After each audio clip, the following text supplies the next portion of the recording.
Why is Trump going off on Portland? Well, this is why. This is Old Texas Paul.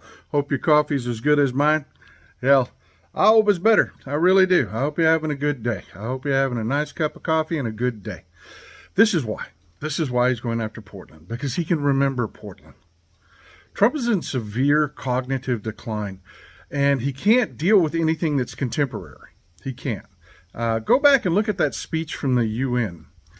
He can't talk about anything that is current. It's got to be stuff from way back. This is part of mental decline, folks.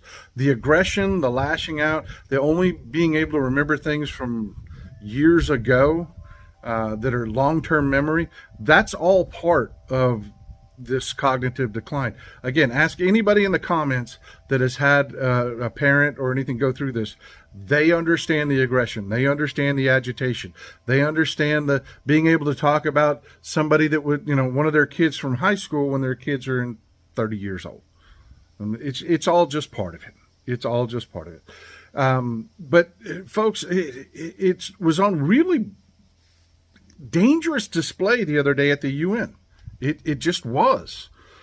He talks about these 7 wars and we went through all that there weren't 7 wars. Hell, the Egypt conflict he talks about is a water dispute between Egypt, Sudan, and Ethiopia. There's no war.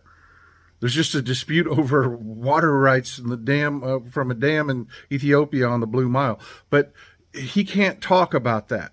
Hell, the last time he tried to talk about that without a list to read from, he talked about the Cambodia-Armenia conflict, which is a surprise to everybody in Cambodia and Armenia. They had no idea they had been at war. Go back and watch Jimmy Carter. Go back and watch Jimmy Carter talk about the Camp David Accords and the peace to be brokered between Menachem Begin and Anwar Sadat, Egypt and Israel. Even in his later years, he could speak in detail about conversations that he had with both men, about details from that negotiation, things that happened.